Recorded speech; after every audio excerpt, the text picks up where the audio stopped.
The AEW television show now officially has a name, and unsurprisingly, because we've heard this name rumored for months now, and trademarks were taken out, so it didn't take a huge leap to figure out that they were interested in using the name Dynamite.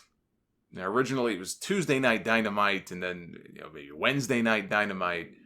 Officially, the name of the show is All Elite Wrestling Dynamite. So if you don't get the play on words there, they're on a network called TNT. So they're going to have a show called Dynamite. Ha! There you go.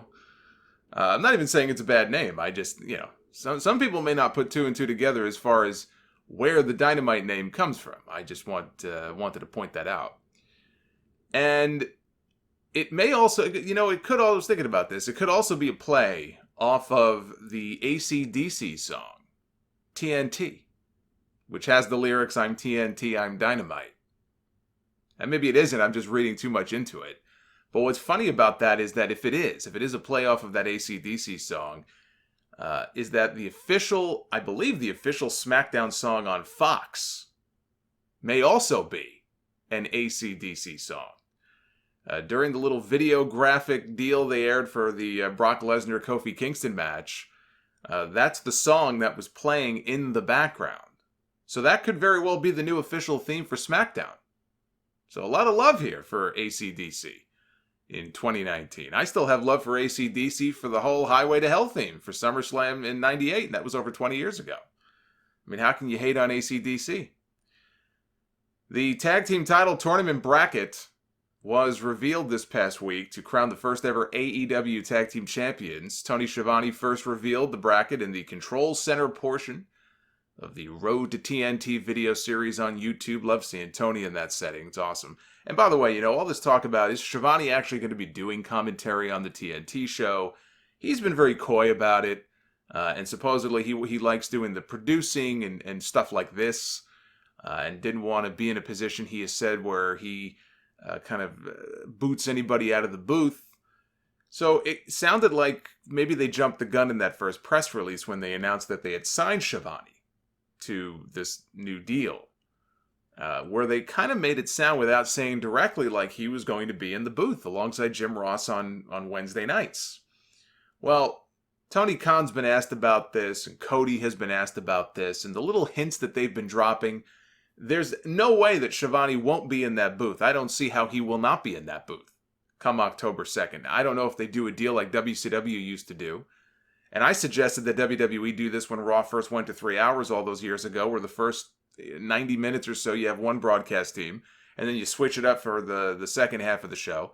Are they going to do something like that, where maybe the first hour is some combination of announcers, and then the next hour, Schiavone maybe? I don't know. That I don't know. I don't know what their mindset is as far as that goes. I don't know if that means Alex Marvez is officially off commentary and he's going to be doing backstage and YouTube stuff for them. I would have to assume Jim Ross and Excalibur are a given. Where does Golden Boy fall into this? Yeah, we'll see. That has not been officially announced.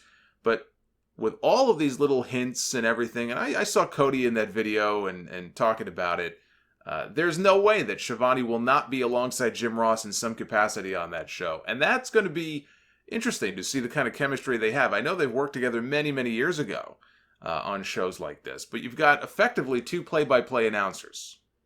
Even if that's, maybe Jim Ross is scaling back a little bit as far as the actual play-by-play is concerned. And he offers more analysis and more of his catchphrases and big calls and that sort of thing.